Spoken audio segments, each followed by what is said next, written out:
possa também glorificar o nome do Senhor Jesus Cristo, que você possa também chamar a presença da sua casa, que você possa a palavra, ler a palavra, não é?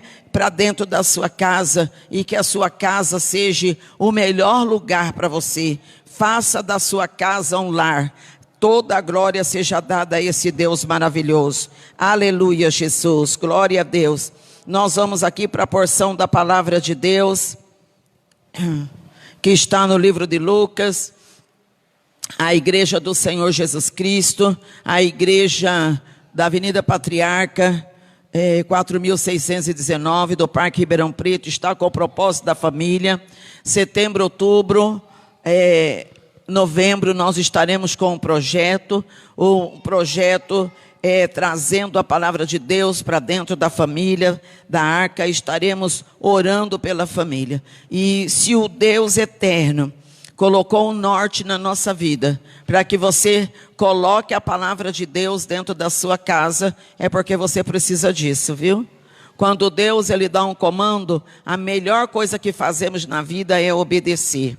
E o filho obediente, ele não pergunta por quê, ele simplesmente obedece e pronto. Principalmente quando é Deus que está dando a diretriz, não é? Então aqui a porção da palavra de Deus nesta noite está no livro de Lucas. Aleluia. E o tema que nós vamos discorrer nesta noite é: meu filho voltou para casa. Que coisa, né? E eu quero que você fique bem atento, porque muitas vezes nós todos somos filhos de Deus. Você que nasceu através de Jesus Cristo, você se tornou um filho de Deus. Você que ainda não fez isso, você é criação de Deus. Quando somos filhos, dentro de uma grande casa, família, quando os pais têm vários filhos, cada um é de um jeito, né? E geralmente o filho, ele segue um caminho.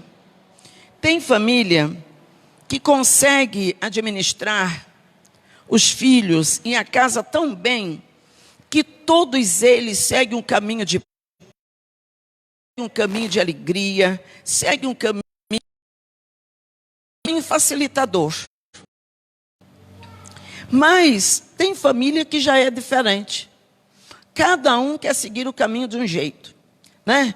Eles querem quebrar protocolos, eles querem quebrar a moralidade, eles querem começar pelo fim, eles arrebentam tudo, faz um monte de nós na vida e vai espalhando bagunça para tudo quanto é lado, e isso vai tumultuando toda a família, não é? Então, é difícil você achar uma família 100% centrada. Geralmente tem sempre alguma situação que desperta um pouco mais de cuidado. E esse tema que eu quero abordar nesta noite, falando sobre esse filho que voltou para casa, quem fica feliz com a volta do filho para casa geralmente são os pais, porque sempre é os pais que esperam o filho voltar para casa. Quando eu digo os pais, eu estou dizendo pai e mãe, né? Quando se tem. Por isso que nós,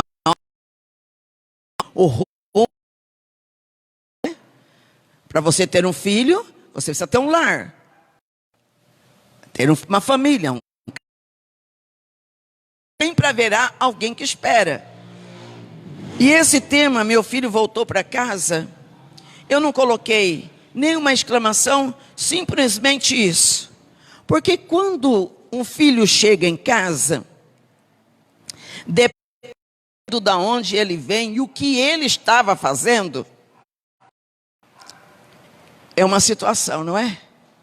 Quando o filho vem para casa, que acabou de nascer, veio da maternidade, ele vem trazido pela mãe, o pai vai buscar, as vó tá tudo do lado babando, e aquele tio, e as visitas todas, e aquela coisa, né? Tem tudo novinho, cheirando a bebê, tudo esperando, porque o filho veio para casa.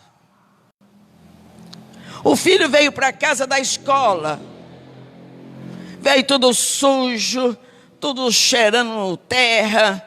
O filho adulto veio tudo, né, do trabalho. Mas e quando aquele filho volta para casa, depois de um longo tempo fora de casa?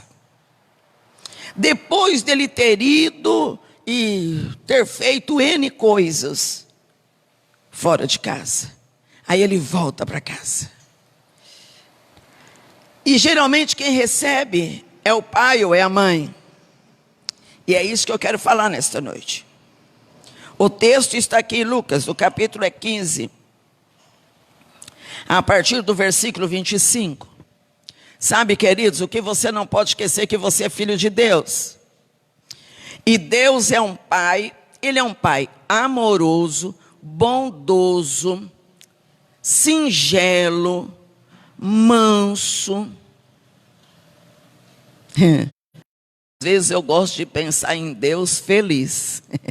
Mas isso é coisa minha, né? Eu penso que quando a gente faz uma coisa assim, né, obedecendo a Deus, eu penso que Deus fica feliz com a gente. Eu penso assim, eu gosto de pensar assim, porque Ele é meu pai. E o meu pai, ele ficava muito feliz quando eu concluía um curso.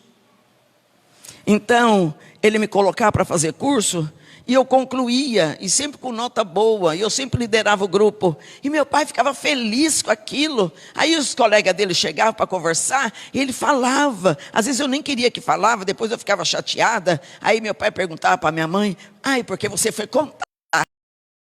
Ela não passou, mas eu não queria que falasse, né? Mas o pai queria falar, e eu gosto de pensar no meu pai lá em cima, assim, quando eu faço algo, né, que já está fazer e eu consigo fazer, eu penso que ele fica feliz. Mas eu penso também, e quando meu pai fica bravo, não tem nada que possa parar na frente dele para dizer, não, olha, não tem. Quando ele fica bravo, meu pai fica bravo. E quando ele fica bravo, não é porque ele me odeia.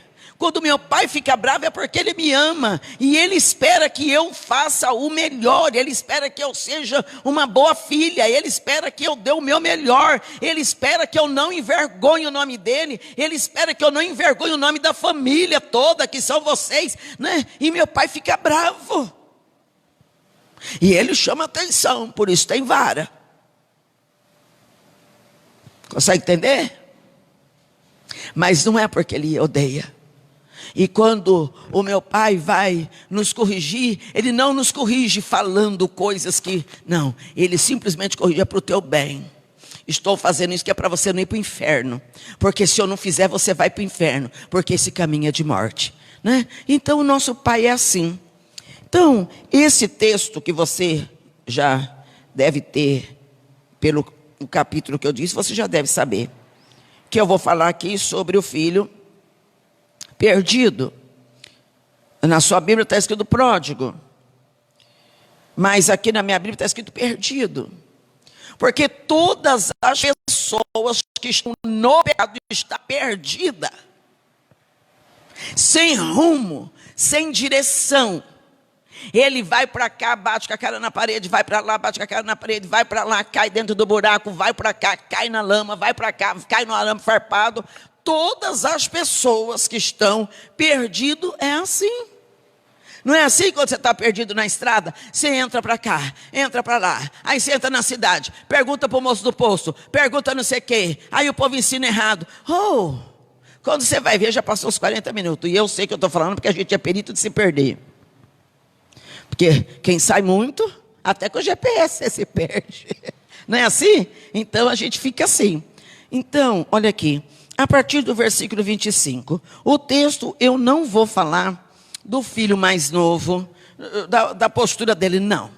Você pegou o dinheiro, que ele foi embora e tudo mais, né? Algumas pessoas gostam de dizer que ele desonrou o pai porque ele pegou a herança. Eu não penso assim. Eu penso que a herança era dele mesmo e ele queria pegar ainda com o pai vivo. O dinheiro era dele mesmo, conquistado por direito. Ele pegou o dinheiro e fez o que ele quisesse, acabou.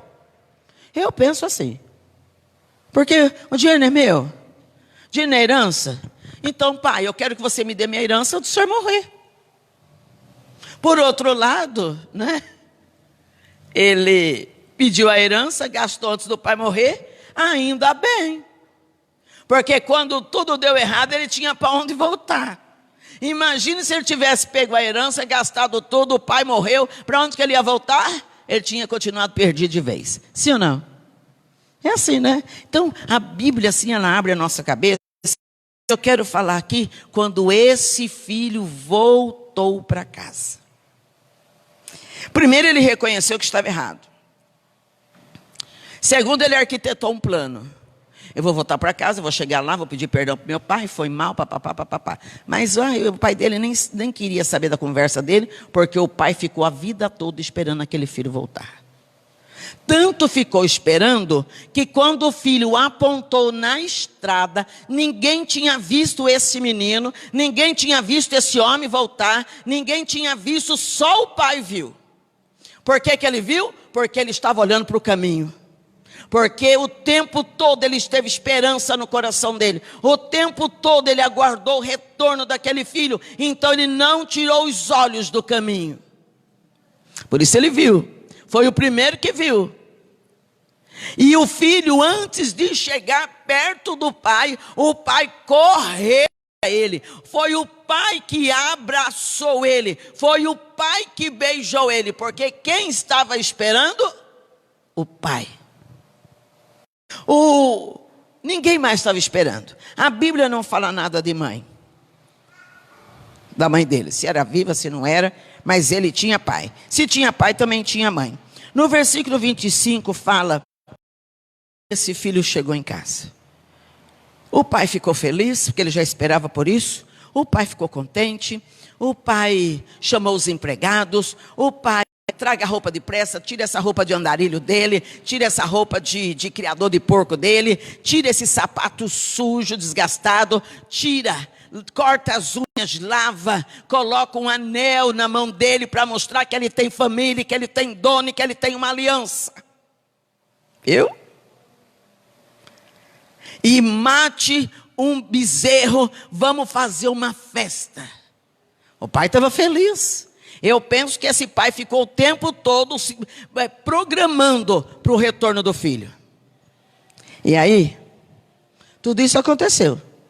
O filho já estava trocadinho, bonitinho, mudado, cheirosinho, tirou a roupa da prostituição, ele tirou a roupa do desperdício, ele tirou a roupa da mendigagem, ele tirou a roupa suja, ele estava adequado, com uma roupa de família.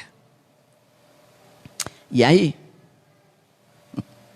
é aí que começa a palavra de Deus. Esse filho, quando foi embora, ele sabia o que ele queria.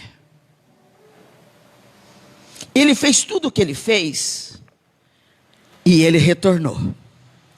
Quando ele retornou, ele pensou que talvez ele fosse lidar somente com o pai. Mas aquela casa não era só do pai, tinha mais pessoas ali. E aí, a Bíblia diz aqui que quando o filho mais velho, que estava no campo trabalhando, voltou para casa, no caminho, o filho ouviu as músicas, ouviu o som, ouviu, o tumulto, a andação, os risos. Que é isso que está acontecendo nessa casa? Aí um dos empregados disse: é o seu irmão que voltou para casa. E o seu pai mandou matar um bezerro e o novilho, porque recebeu ele saudável, recebeu ele com saúde. O filho mais velho não gostou. Não gostou de jeito nenhum. O filho mais velho não achou bom.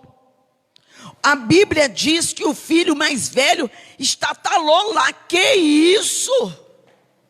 Onde já se viu? Onde é que o meu pai está com a cabeça? Ele não sabe o que foi que esse menino fez. Esse menino desperdiçou, esse menino gastou, esse menino pegou todo o dinheiro, esse menino esbanjou, e lá vai, né? E lá vai cacetada, né? Como se a herança fosse dele, como se fosse ele que tivesse ganhado dinheiro, como se ele fosse o dono da situação. Ele, né? Ele estava lá, criando maior confusão. Aí, o pai dele, vendo que ele não entrava para dentro da festa, saiu lá fora para falar com ele. Por que você está fazendo isso? Por que você não quer entrar na festa? E o filho ficou com muita raiva. E o filho disse: por que eu estou com você há tanto tempo? Eu trabalho, eu me esforço, você nunca me deu nada. Olha que bobagem. Né? E aí ele começou a falar com o pai.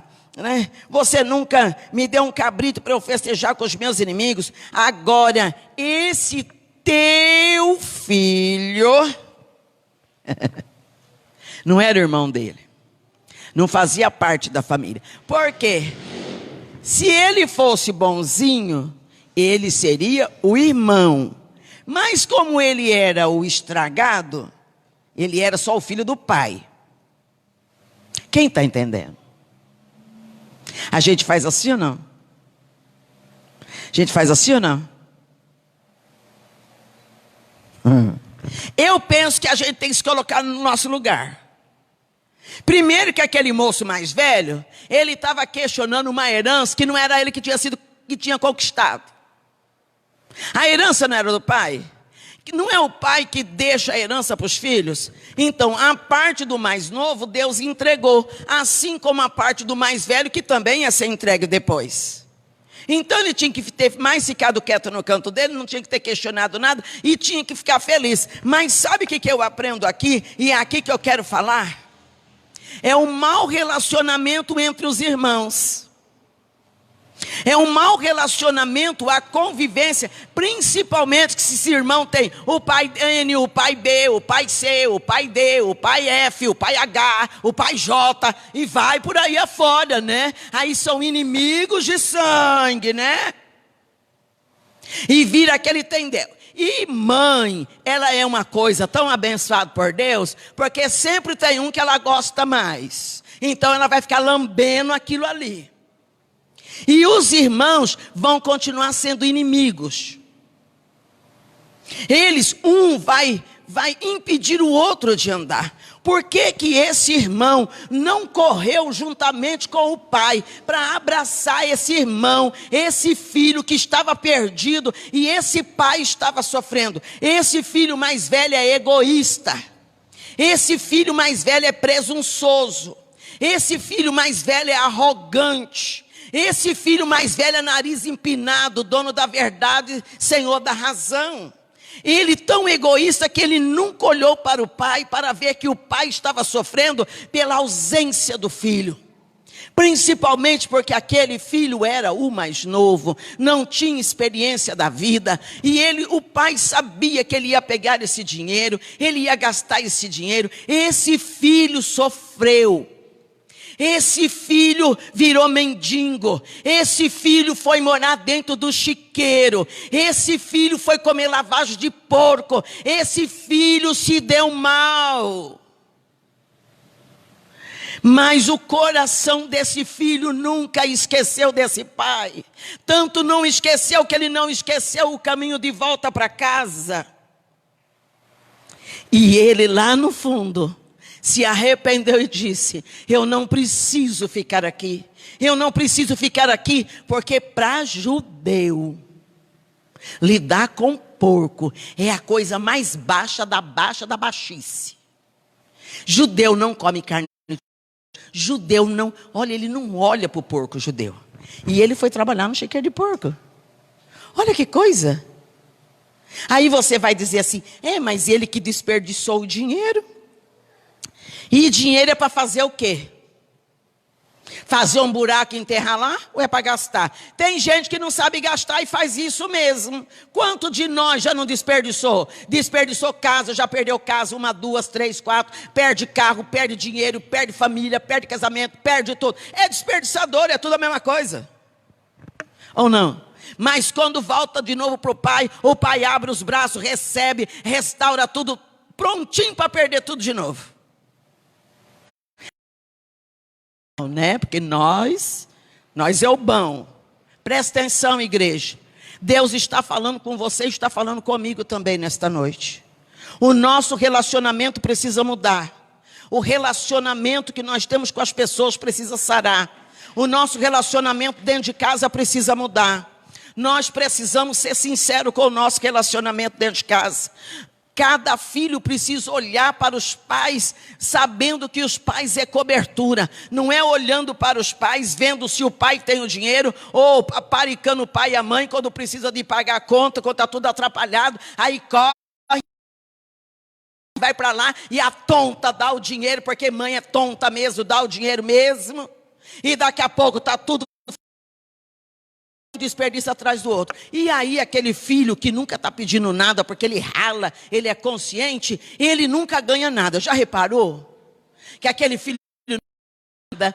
filho é assim, ele parece que até é explorado. E de vez em quando ele dá uns, né? Esse teu filho, você faz tudo para ele, não faz nada para mim. Toda a casa do mesmo jeito. Lá atrás era assim e agora é também. Presta atenção, olha aqui. O pai saiu lá e falou, filho, tudo que tem aqui é meu e seu. Você nunca pegou um cabrito porque você nunca quis. Você nunca fez uma festa com os seus irmãos porque você nunca quis. Você trabalha de sol a sol porque você sempre quis, que eu nunca mandei. Tem empregados para fazer isso, por que você quer fazer o papel do empregado? Aquele filho, embora sendo filho do patrão, ele se sentia escravo. Então, a escravidão, não estou dizendo de servo. Servo serve. Escravo é outra coisa. A escravidão, ela está dentro do espírito. E por mais que a pessoa seja livre, se ela tiver um espírito escravo, ela vai sempre se arrastar e vai sempre reclamar, porque eu sou coitado, porque eu sou isso, porque ninguém valoriza, porque lererê. Aqui, sabe que as conversas de sempre? E o povo tem que ter piedade. O pai conversou com aquele menino. O pai explicou para ele. E o pai disse, mas não era justo. E aquele filho, ele sempre fez questão de dizer para o pai que aquele filho mais velho estava fazendo mais novo. Ele gastou dinheiro com prostituta. Ele jogou o dinheiro fora. Está tudo escrito aí na sua Bíblia. Ele jogou o dinheiro fora. Ele desperdiçou o seu dinheiro, ele gastou dinheiro com as meretrizes, ele esbanjou seus bens, ele gastou com a prostituta. O pai não queria saber, porque, irmãos, pensa, quando você trabalha e você recebe o seu ordenado, e você pega o seu dinheiro, porventura o patrão seu vai e fala assim, o que você está fazendo com o dinheiro? Alguém faz isso? Por que não faz? Porque o dinheiro é seu. Não é assim? É seu. Você faz dele o que você quiser. Se você for inteligente, o suor do seu rosto que você lutou ali para você ganhar os 30 dias, você sabe que você não pode desperdiçar. Mas nem todo mundo tem o cérebro 100%. Então ele sofre, o serviço é puxado, aí ele pega o dinheiro, ele vai comprar cigarro, ele vai comprar cachaça, ele vai fazer o que ele quiser, porque ele não valorizou o suor do rosto dele. Agora, o que o patrão dele tem a ver com isso? Nada. Não tem nada a ver com isso. Agora você que é crente. Você é crente, você é dizimista. Você recebe o seu ordenado. Você tira seus 10%. Você entrega para Deus. Porventura Deus pergunta para você o que você está fazendo com os seus 90%? Pergunta? Não. Por quê? Os 90% é seu. Se você tiver o temor de saber que os 90% que ficou na sua mão é santo, é consagrado e tem um sócio, você vai administrar os... Você vai fazer mais 90, nunca vai faltar e sempre vai sobrar. Eu ensino a Isabelle assim. A Isabelle era que faz o mercado para mim agora, porque eu não vou mais no mercado. Então eu entrego a listinha para ela e entrego o dinheiro. Aí eu digo para ela, saiba comprar. Escolhe produto bom, com preço bom. Não fique devendo nada para o mercado, porque se ficar devendo, eles vão deixar passar, irmão. Sabe por quê? Faz 30 anos que eu moro aqui. Todo mundo me conhece. Se faltar, ele disse, pode levar a compra e depois entrar o dinheiro. Mas eu não quero fazer isso. Porque não é certo de fazer isso. Então, não falte e não empata. Traga troco. Por que eu ensino ela a fazer isso? Porque ela sabe que não pode faltar e não pode sobrar. Por que tem que sobrar? Porque eu tenho um sócio. E nessa sociedade, o meu sócio é forte. E ele nunca está na rampa. Ele sempre multiplica. E é muito interessante que quando ela volta, ela diz assim, sobrou. Sobrou esse. Eu comprei tudo, esse aqui estava na promoção, e tudo bom, porque eu não compro nada de quinta não, que sou filha do rei. Esse aqui estava na promoção, esse aqui estava na promoção, e sobrou esse. Empatar? Não. Isso tem que sobrar. Tem que sobrar, sempre vai ter que sobrar. Os seus compromissos terá que sobrar. Por quê? Porque os 90 que está na sua mão, quem está ajudando você a administrar é o grande eu sou. É o Jeová Jiré, é o Deus provedor. E você tem ele como sócio, né? E você tem a maior parte, você é o sócio majoritário. Ele só entrou com uma particazinha pequenininha de 10%. Se você é temente, se você sabe, se você entende, é isso que vai acontecer. Agora, se você for um desavisado, não tem temor de Deus, você vai pegar os seus 90%, vai administrar de qualquer jeito, vai colocar na canequinha de Satanás, vai semear em terra morta. Você vai ter o quê? Não vai só empatar não, vai ficar no zero. É assim ou não? É assim, gente, é Bíblia. Isso é simplicidade da Bíblia. Deus explica assim. Então, se você vai comprar um carro, você é dizimista, quem que é o sócio de 10% do seu carro? Quem que é? Deus. Você vai comprar uma casa. Quem que é o sócio de 10% da sua casa? Deus. Por quê? Porque você está com os 90%, você vai conseguir pagar as parcelas, você vai conseguir ficar com tudo em dia, e ainda vai fazer até poupança. Por quê? Porque ele faz isso. Então, quando o pai começou a falar com aquele filho, mostrar para aquele filho, e o pai disse, você não tem porque você não pega, você não faz nada disso, mas era justo que eu me alegrasse. E o pai termina dizendo aqui para ele, porque esse teu irmão estava morto. Que coisa. E aqui, para encerrar, essa palavra do versículo, finalzinho do versículo 32, que ele diz, mas nós tínhamos que celebrar a volta deste seu irmão. O irmão não considerou ele filho do pai. Mas quando o pai falou com o filho, disse, seu irmão, o pai ele preza pela unidade dos filhos, o pai ele preza pela unidade dos irmãos, né? Então ele disse, mas temos que celebrar a volta desse seu irmão e alegrar-nos, porque ele estava morto. Será que o pai pensou que ele tinha morrido? Ou a palavra aqui morto figura, quem está no pecado morre para Deus. E aqui é sério. É muito sério. pecado, ele mata a essência do homem. O pecado, ele endurece o coração. Ele põe escama nos olhos. Ele tapa os ouvidos. Ele blinda a mente. Aquele moço, quando ele chegou para o pai para pedir a herança dele, ele já tinha maquinado na mente. Então ele começou a pecar. Porque a pior coisa é sair de dentro da casa do pai sem ser para casar. Não é verdade? Porque você deve ficar dentro da casa do seu pai até você casar.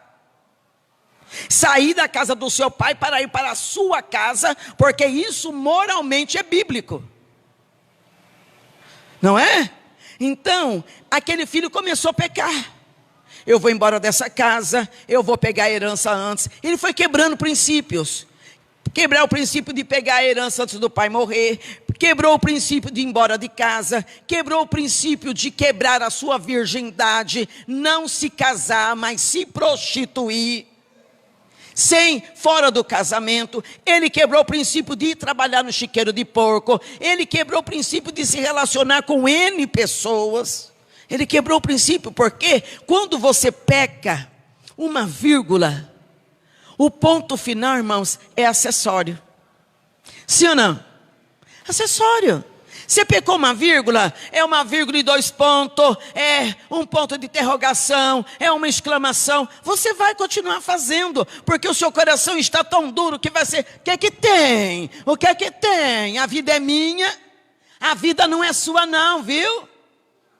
Porque você não pode colocar um fio de cabelo na sua cabeça. Então, mas você tem livre arbítrio para você escolher aonde que você quer levar a sua vida. E o pecado, ele vai nos afastando da palavra de Deus. Aí o coração você vai morrendo. Deus continua no trono dele. Lá. E você foi saindo, até ficar longe. Deus vai correr atrás de você? Não. Você que está indo. Ele não está mandando você ir. Muito pelo contrário. Hoje mesmo você está ouvindo uma palavra que está te despertando para dizer: não continua indo. Porque se você continuar indo, você vai morrer. Mas a opção é sua. Vai continuar indo. Por que aquele pai disse: esse teu irmão estava morto? Morto. Quando foi que esse irmão voltou a viver? Quando ele recobrou a consciência para dizer: pequei. Pequei contra o princípio de Deus. Quebrei contra o princípio da minha casa, da minha família. Eu pequei contra os céus, eu pequei contra Deus, eu pequei contra o meu pai, mas eu vou voltar para casa, eu vou me arrepender, eu vou dizer para o meu pai: eu pequei contra Deus, pequei contra você, não sou digno de ser seu filho, me faça um empregado seu, mas eu preciso ficar perto de você. Aí, quando ele se arrependeu, o coraçãozinho voltou a bater. Sabe? Aquela massagem cardíaca. Coração para o coração voltar a bater? Pois é, o arrependimento é essa massagem cardíaca, para o coração voltar a bater. O coração voltou a bater.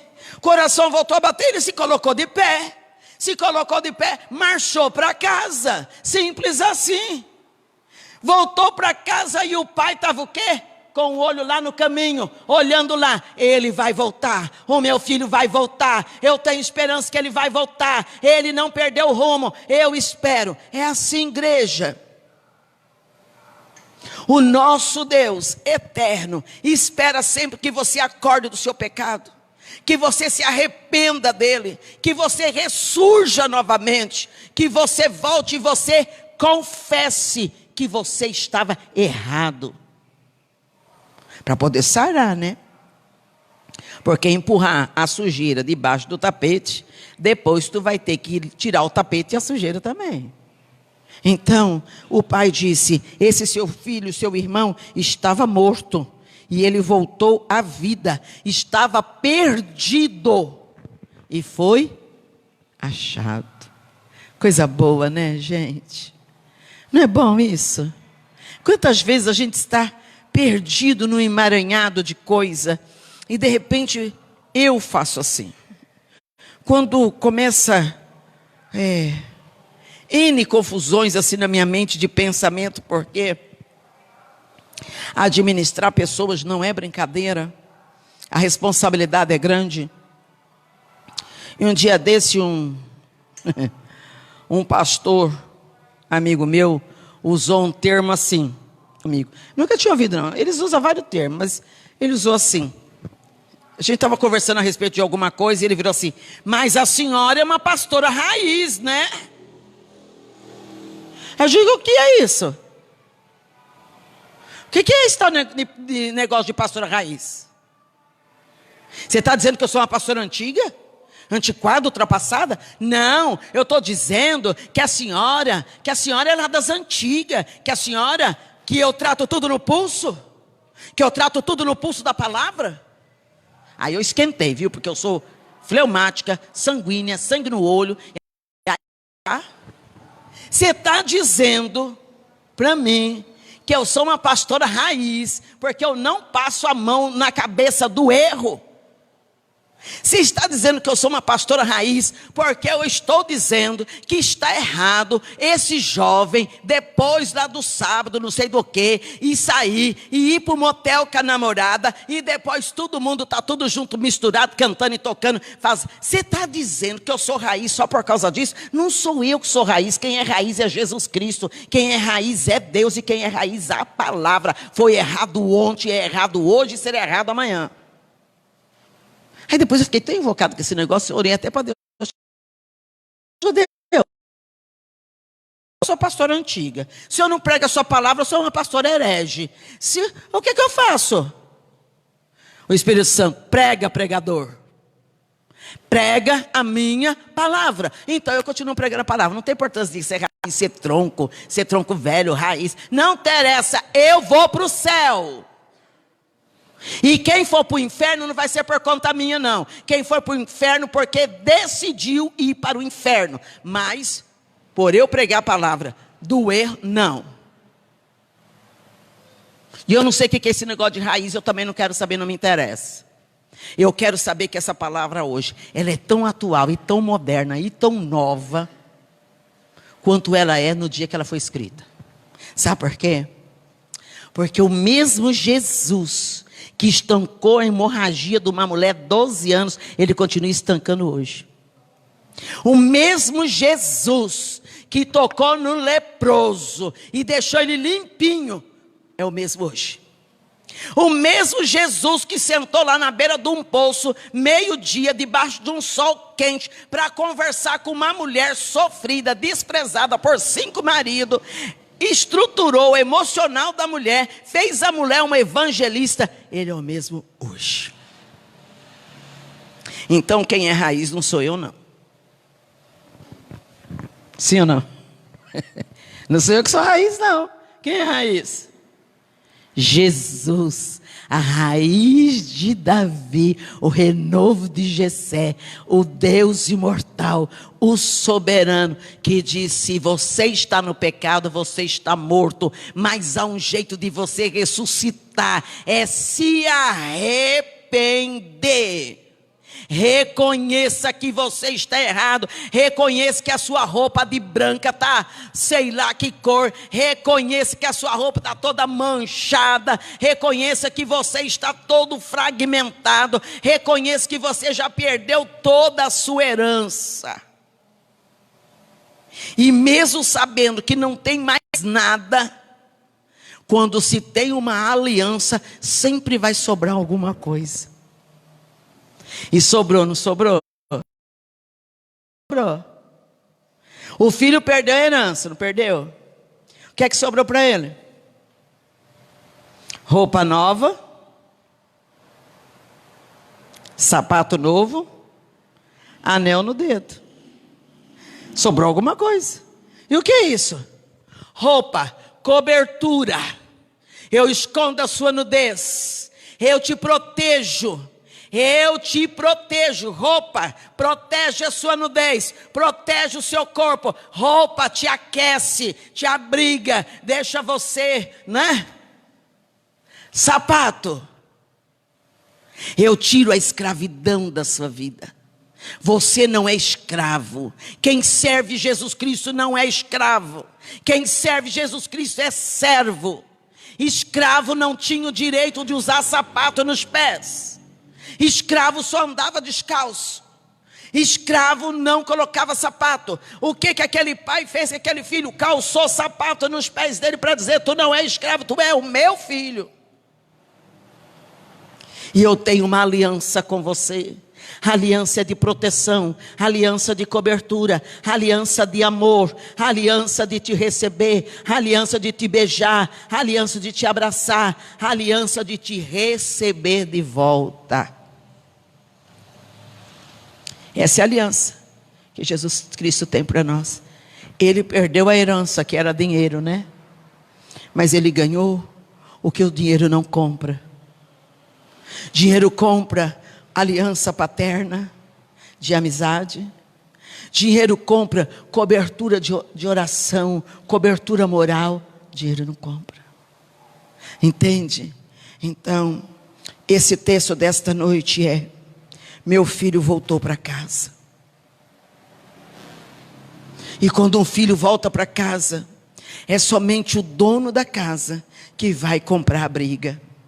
E sabe, queridos, que esse texto aqui, para mim, ele termina de um jeito feliz para o filho mais novo, e um jeito triste para o filho mais velho. Sim ou não? Termina com o filho mais velho insatisfeito, bravo, o pai procurando convencer ele, porque o texto termina com o pai falando, mas não dá aqui a resposta que o filho deu certamente, porque não. Então aquele filho continuou indignado, decepcionado. E trazendo esta palavra brevemente para dentro da igreja, hoje, quantos filhos estão voltando para a igreja? Não é verdade? E quando eles voltam para a igreja, eles encontram os filhos mais velhos. Esse estoco fundado na terra, sabe esse trem? Que olha de cima embaixo, de baixo para cima.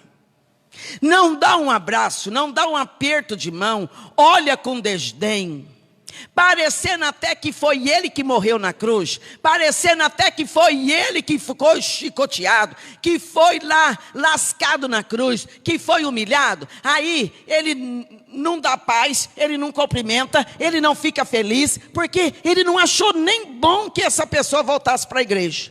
Fica com aquela cara de maracujá de gaveta, aquele trem azedo, esse aqui questionando, eu estou aqui. E se o pastor então cai na felicidade de chamar esses filhos mais novos para ser um diácono, uma diaconisa, para ajudar? Então, eu estou aqui há 500 anos, o pastor, você está há 501, mas é um toco tão enfiado na terra que ninguém te enxerga.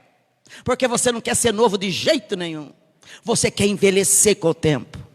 O evangelho envelheceu em você. O amor de Cristo enraizou tanto que endureceu e fechou os teus olhos. Você já não tem o sorriso de bondade. Os seus olhos já não atraem as pessoas. Os seus braços já não afagam. Não é interessante você ver as cadeiras da casa do Pai todas ocupadas com os pecadores. Porque você quer que... Não sei o que você quer.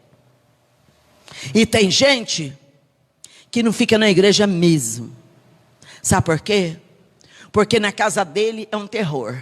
Sociedade é um terror. O trabalho é um terror ao quadrado. Aí ele chega para a igreja que ele quer um ambiente de paz, ele quer um ambiente cordial, um ambiente simpático, um ambiente cheiroso. Quando eu digo cheiroso, não estou falando cheiro de perfume, não. Estou dizendo de cheiro de oração, cheiro de intercessão, cheiro de vida, sabe? Não, encontram uns azedume, uns leite talhado, azedo, umas coalhadas fora de hora, que quem não gosta de coalhada nunca mais volta na igreja. Sim ou não? É assim ou não? É. Por quê, irmãos? Principalmente agora na nossa retomada. Quem não teve o Covid, teve alguém que teve. Quem não teve, passou pela tensão de, ai meu Deus, me guarda. Aí o amigo perdeu alguém da família, e vai por aí afora. Todos nós, nessa retomada, o nosso coração não é mais o mesmo.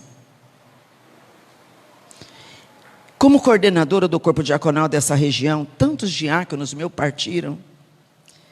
E eu disse para o Senhor um dia desse, orando de madrugada, eu disse, eu não sei como vai ser o meu primeiro encontro regional do corpo diaconal da região 740, quando eu não ver mais aqueles diáconos ali. Eu vou ficar muito triste, porque eu os vi dia 25 de janeiro de 2020, e só vou ver eles na glória depois. Então o meu coração certamente não é mais o mesmo.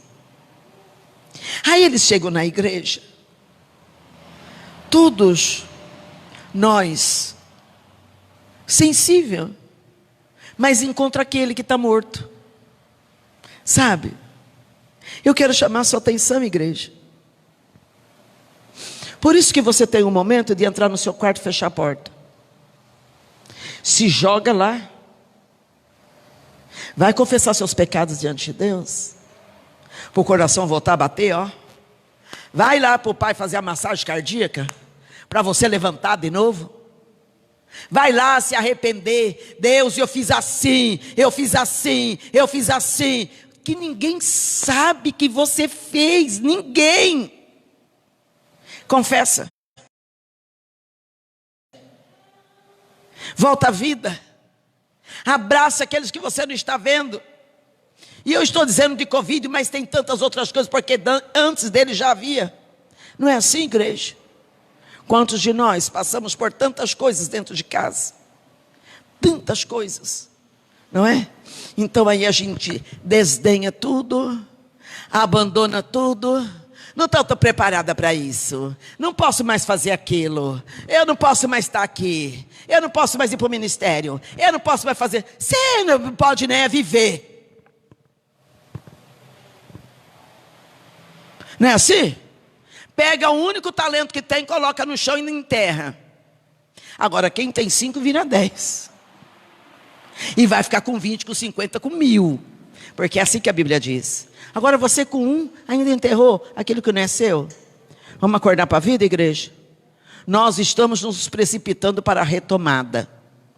Não sabemos o que será depois disso, mas vamos nos preparar. Agora nós fomos todos pegos de surpresa, mas agora não seremos mais, porque vamos nos revestir da autoridade de Cristo. Nós vamos nos preparar, queridos.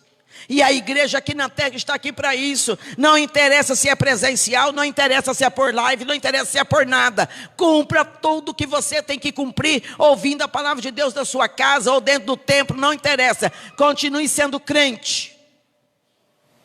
Ou melhor, consertando aqui, continua sendo crente não. Continue sendo cristão.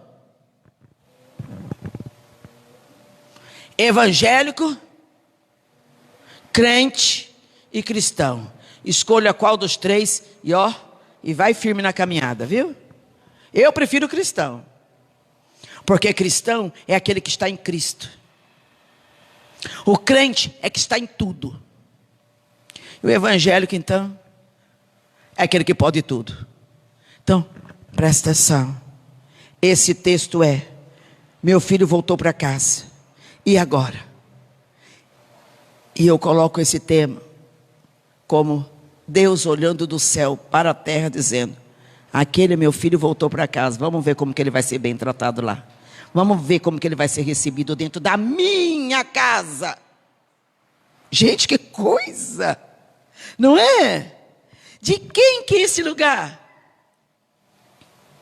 É da pastora Marta, porventura? Não. Eu tenha comprado, eu tenha construído.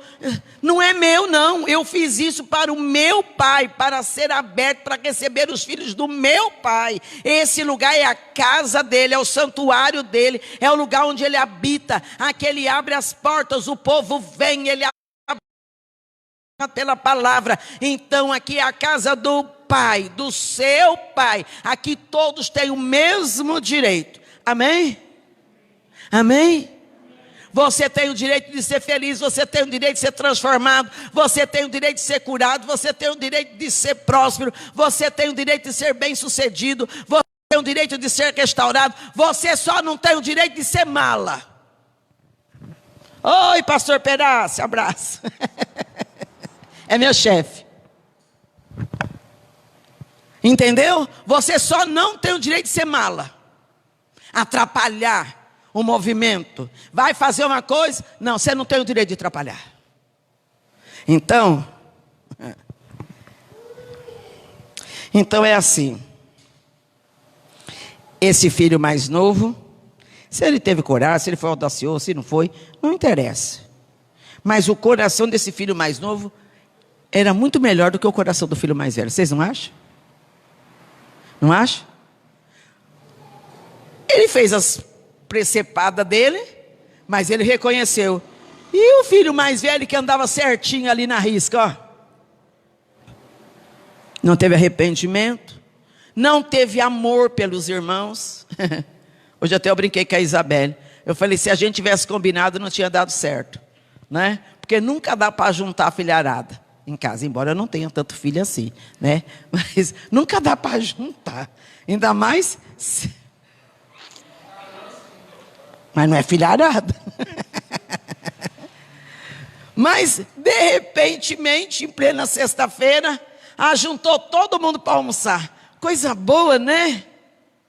Coisa boa, brincando. Aquele que não estava lá, estava brincando pelo celular. Olha que coisa boa. E depois, e é assim, né? Depois eu brinquei com meu pai e falei assim: ai, o senhor quebrou meu galho, hein, Deus? O senhor é muito legal. E eu ia falar sobre relacionamento de irmãos, e de repente o senhor juntou todos os irmãos em volta da mesa aqui, coisa boa. Então eu estou falando com autoridade, porque se eu tivesse os filhos tudo, um brigado com o outro, de mal com o outro, um conversa com o outro, não vai lá porque o outro está lá, eu não podia estar pregando aqui para você não, porque dar o que não tem é certeza de morte na certa. Dá o que você não tem, esvaziou, pá, caiu. Você tem que dar o que tem, tem que sobrar. Pregar o que você não vive é ilusão, é passar uma felicidade mentirosa para o outro. Por isso que Deus sempre proporciona para você coisas boas, né? E eu achei muito bom. E Deus, ele faz assim, ele faz os improvisos, né? Ele faz a hora que ele quiser, do jeito que ele quer. Aí foi chegando um, a outra correndo 40 minutos do almoço, e o outro correndo, né? E aí a gente brincando, e não dava tempo de acabar de almoçar, mas então almoço, completa o almoço com bolo, e já almoçaram, já tomaram o lanche da tarde, e já foram voltar para o trabalho, que coisa. E aí acabou toda a comida. Bom, né, assim, não é? Isso é família. Estreita os laços familiares na sua casa. Viu? Estreita os laços familiares na sua casa. Mas de verdade, tá? Não é para fazer para aparecer, não. Eu não quero que os meus filhos sejam mostrados. Eu quero que eles sejam amigos uns dos outros. Não para conversar esse irmão, depois fala mal daquele outro irmão. Não quero isso. Não gosto disso. Isso não é bíblico, isso não é de Deus. Mas ser amigo mesmo. Que Deus abençoe sua família nesta noite. Que Deus abençoe sua vida. Igreja, vamos nos preparar para essa retomada. Muito de nós voltará só um. A minha família, a família da minha nora, muito interessante e dolorido. Porque até 1 ano e meio atrás, a minha nora tinha a irmã dela. E tem dias que eu sinto tanta saudade da Sirlene, que eu choro. Porque eu gosto muito dela. Não dizia gostava, que eu tenho lembrança. 1 ano e meio, estava tudo em ordem. Em 1 ano, menos de 1 ano e meio, a Sirlene foi morar com Jesus Cristo. O marido da Sirlene foi morar com Jesus Cristo. A tia da Sirlene foi morar com Jesus Cristo. Só ficou a Carolina, uma filha de 18 anos. Isso dói. Dói no coração da minha nora, né? Que é a irmã dela. Dói no coração da pastora Geni, que é a mãe da minha nora.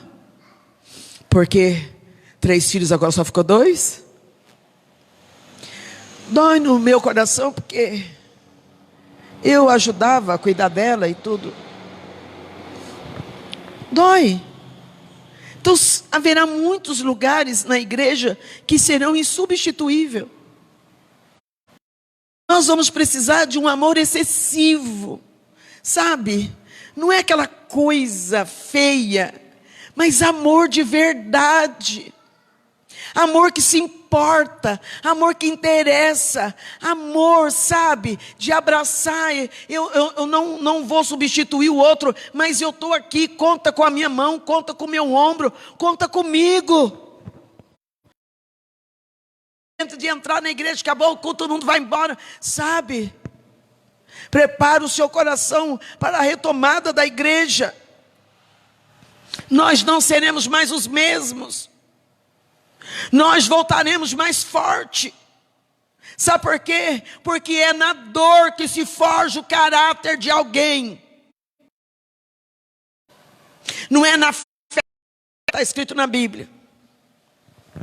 Então, vá buscar fechada. Tem falta dele? Vai buscar. Não é esse amorzinho sem graça, lambido, não. É amor de verdade. Sabe? Não é amor de apontar o dedo, não. É amor de largar as práticas do pecado e abraçar o pecador mesmo. É amor de verdade. Que Deus em Cristo te fortaleça. Que Deus em Cristo mude a sua trajetória de vida. E se você está dentro do chiqueiro, saia. Volte para a casa do seu pai. Ele está com os olhos no caminho. Ele está esperando você se levantar. Porque quando você se levantar e se pôr no caminho, ele vai te abraçar. Foi assim com o filho do pródigo. Vamos orar nesse momento. Vamos falar com o nosso Deus. Que coisa. Talvez você tenha um desperdiçador aí na sua família, né? Sabe, queridos, eu penso que dentro de uma família, uma das coisas mais tristes, e que ninguém nunca deve fazer isso, nunca, é mandar alguém embora de casa. Nunca faça isso. Você como mãe, nunca olhe para o seu filho e vá embora da minha casa, porque você não se enquadra nos padrões dessa família. Você como pai, nunca fale isso. Nunca. Uma família não tem a casa dela, é a nossa casa. Pode ser que aquele seu filho, a sua filha, o seu marido, a sua esposa não se enquadre. Mas quando eu vejo hoje os cachorros dormindo dentro de casa, na caminha, na beira da cama do dono, ou até mesmo em cima da cama do dono, comendo a melhor comida, e o ser humano maltratando a imagem e semelhança do Deus Criador, o que resta para esse ser humano é o inferno. Só pode ser, porque não tem jeito. Porque se você valoriza um cachorro que não tem alma, não tem espírito, não vai ser salvo, morrer e ficar morto, e não valoriza o ser, a imagem e semelhança do Deus Criador, olha, eu não sei quem você é.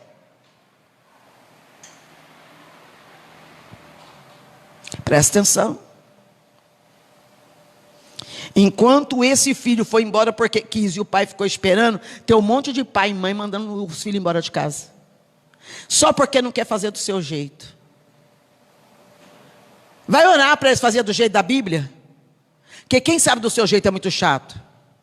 Mas do jeito de Deus, eu tenho certeza, se você falar para Deus, Deus vai fazer ele fazer do jeito da palavra. Porque é Deus que criou. Curva a sua cabeça aí onde você está. Fecha os seus olhos na presença de Deus. Os filhos precisam, além de pai e mãe, eles precisam de Deus.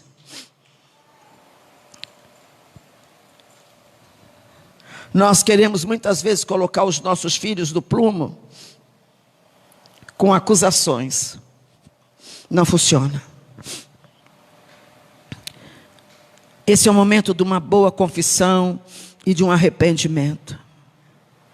Senhor, eu tenho falhado. Isso é confessar.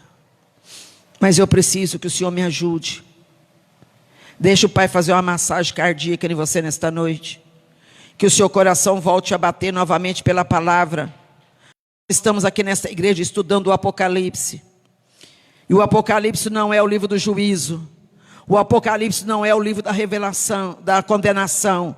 O Apocalipse é o livro da revelação de Jesus Cristo para a igreja. E está escrito lá que se você não voltar às práticas do primeiro amor, o seu brilho vai ser tirado de você. E se você perder o brilho, você vai virar trevas. Então nós precisamos que o Pai, nesta noite, faça uma massagem no nosso coração. E que esse coração volte a bater novamente.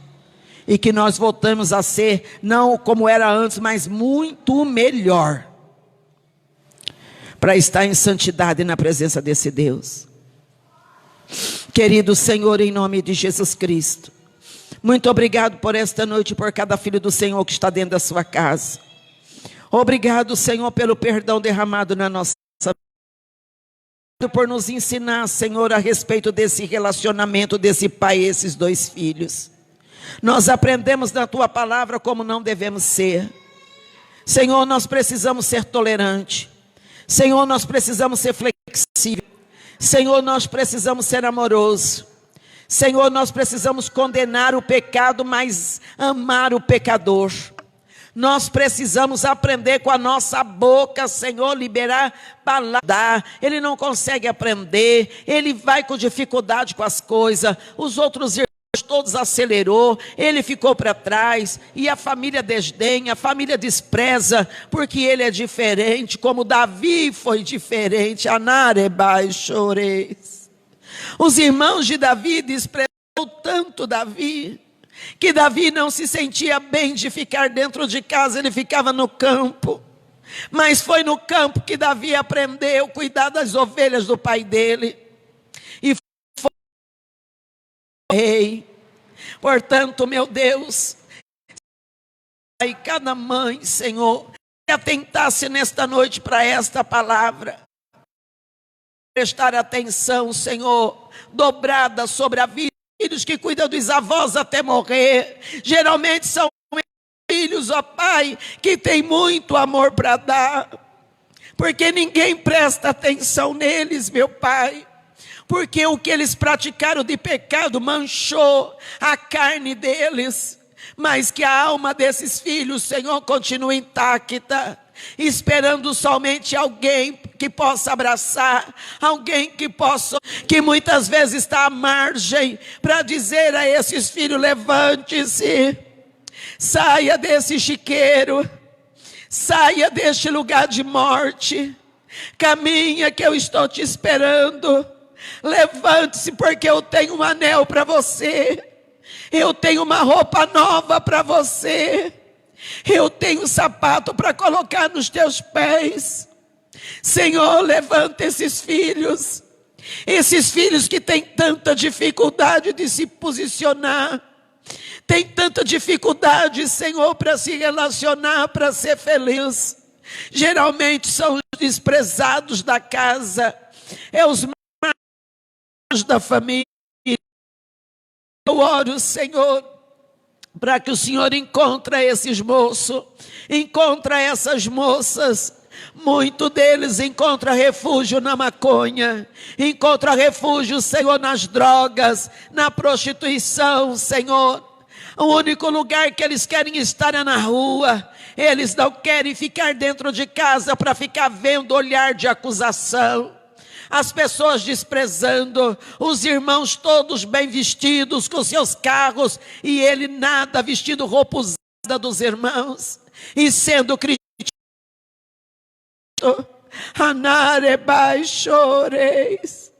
Deus, talvez cuide dele, meu Pai, e restaure a fé, que o passado dele não impeça dele ter um futuro de paz, ter um futuro promissor, que o passado da mulher não impeça serem os príncipes e princesas que o Senhor quer. Eu oro, Pai, para que as mães se despertem, os pais se despertem, que nós podemos cuidar. Eu abençoo as famílias, eu abençoo todos os teus filhos que estão na sua casa e aqueles que estão em casa também, com toda sorte de bênção. Abraça nesta noite, Senhor, afaga nesta noite, Senhor, que eles possam achar o rumo para a sua casa, e quando eles chegarem na casa do Senhor, que eles sejam recebidos com um abraço, que eles sejam recebidos, Senhor, ó Deus, com amor, com carinho, que eles sejam recebidos como filhos, ó Deus amado, e que nós voltemos a dizer que eles são as ovelhas negras, porque eles não têm coragem para retornar, eles têm coragem para se arrepender, eles têm coragem para pedir perdão, eles são humildes, e eu peço que o Senhor os ajude, em nome do Senhor Jesus Cristo, em nome do Senhor.